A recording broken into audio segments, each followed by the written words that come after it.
China's helping hand, or is it? Hey there, folks. Today, we're diving into a topic that's been making waves across continents. Let's talk about China in Africa. It's a story of grand ambitions, massive investments, and a lot of questions. You know, those massive infrastructure projects, the roads, the railways, the ports, they're hard to miss. These projects are transforming the landscape of Africa. China's been investing billions upon billions of dollars in Africa. We're talking about a financial commitment that is reshaping economies and societies. On the surface, it looks like a win-win. Africa gets the much-needed infrastructure and China gets to expand its influence in markets.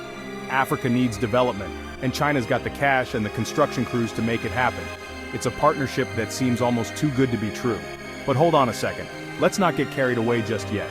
What if there's more to this story than meets the eye? What if these investments come with strings attached? What if those shiny new ports and highways aren't just about economic development? What if there's a deeper, more strategic motive behind them? What if they're part of a bigger, more strategic plan? A plan that goes beyond just building infrastructure. A plan that involves expanding China's military footprint in Africa. Yes, you heard that right. Military footprint. Now, China's not exactly broadcasting this. They're not putting up billboards saying we're here for military expansion. They're all about mutual cooperation and win-win partnerships. That's the official line, and it's a compelling one. But when you look a little closer, you start to see a different picture emerging. A picture that raises some serious questions. A picture of growing military influence, strategic alliances, and a whole lot of questions about what it all means for Africa and the world. Are these investments a form of modern-day colonialism?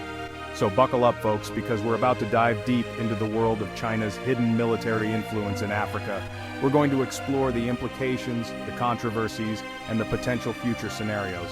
And trust me, it's a story you won't want to miss. From economic corridors to military bases, the stakes are high, and the story is complex.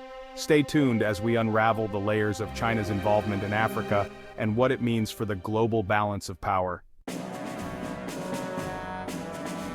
Let's start with China's Belt and Road Initiative, or BRI for short. This ambitious project, launched in 2013 by President Xi Jinping, aims to enhance global trade and stimulate economic growth across Asia and beyond by developing trade routes reminiscent of the ancient Silk Road. It's this massive global infrastructure project, connecting Asia, Europe, Africa, you name it. The BRI encompasses over 60 countries, covering more than 65% of the world's population and a third of the global GDP. It's a colossal undertaking that involves building roads, railways, ports, and other critical infrastructure. Think of it like a modern-day Silk Road, but instead of camels and spices, it's all about trains, ships, and pipelines. The ancient Silk Road was a network of trade routes that connected the East and West, facilitating not just trade but also cultural exchange. The BRI aims to replicate this on a much grander scale, using modern technology and engineering. Now, Africa is a key part of the BRI.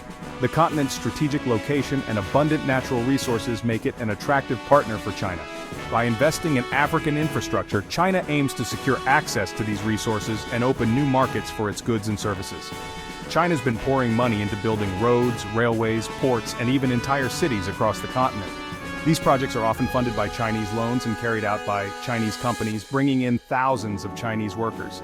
The scale of these investments is staggering, with billions of dollars being spent on various projects. And on the surface, it does sound pretty good. Improved infrastructure can lead to better connectivity, making it easier for people and goods to move around. This can help stimulate economic growth, create jobs, and improve living standards for millions of people. Better infrastructure means better trade, more jobs, and hopefully, a boost to those struggling economies. But here's the thing. While these projects can bring significant benefits, they also come with risks and challenges. For instance, the heavy reliance on Chinese loans can lead to debt dependency, making it difficult for African countries to repay their debts. All those roads, railways, and ports, they're not just for moving goods and people around, they also serve strategic purposes, allowing China to project its influence and power across the continent. They're not just for moving goods and people around. These infrastructures can also be used to facilitate the movement of military equipment and personnel, giving China a strategic advantage in the region. They can also be used to move military equipment and personnel. This dual-use nature of the infrastructure raises concerns about the potential for military escalation and the impact on regional stability. And that's where things start to get a little bit, shall we say, interesting. The presence of Chinese military personnel and equipment in Africa has raised eyebrows, with some viewing it as a sign of China's growing military ambitions.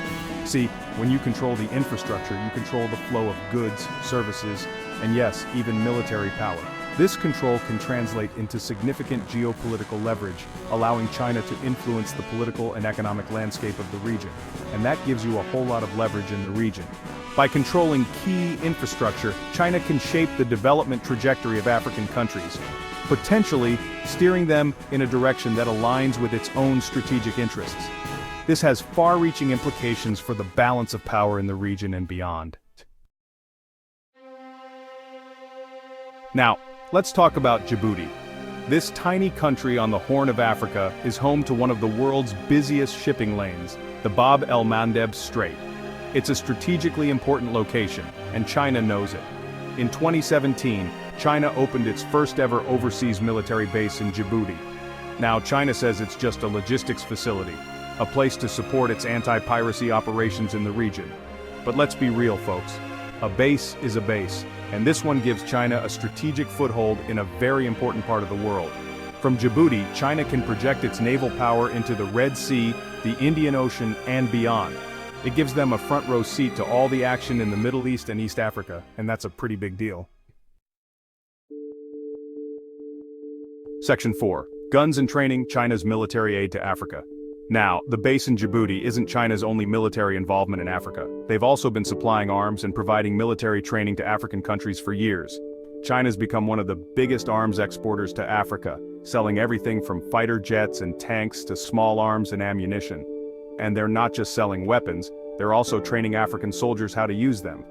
Now, some might argue that this is just China filling a void left by Western powers who are scaling back their military presence in Africa. But there are concerns that this could lead to an arms race in the region, destabilizing already fragile countries. Section 5. The Big Picture. China's Long Game in Africa. In this section, we delve into the intricate and multifaceted strategy that China is employing in Africa.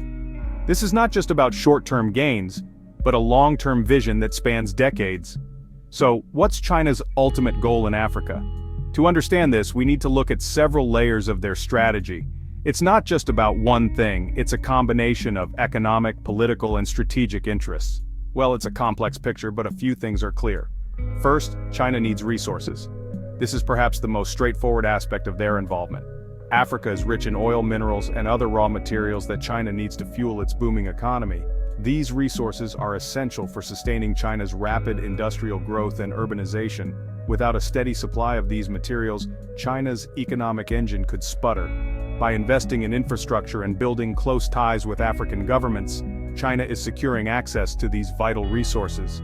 This is not just about extracting resources, it's about creating a network of dependencies and alliances that ensure long-term access. Second, China wants to expand its global influence. This is where the strategy becomes more nuanced. It's not just about economics, it's about geopolitics. They see Africa as a key battleground in their rivalry with the United States. By establishing a strong presence in Africa, China is positioning itself as a counterbalance to Western influence. By building up their presence in Africa, China is challenging the traditional Western dominance in the region. This is a strategic move to shift the balance of power and create a multipolar world where China is a leading player. Finally, China wants to reshape the global order. This is perhaps the most ambitious aspect of their strategy. They are not content with the current international system. They're not happy with the current system, which they see as biased towards the West. They believe that the existing global order does not adequately represent their interests or those of other developing nations. They want a system that gives them more power and influence, and they see Africa as a key partner in achieving that goal. By aligning with African nations, China is building a coalition that can advocate for a more equitable global system. This is a long-term vision that requires patience, investment, and strategic alliances.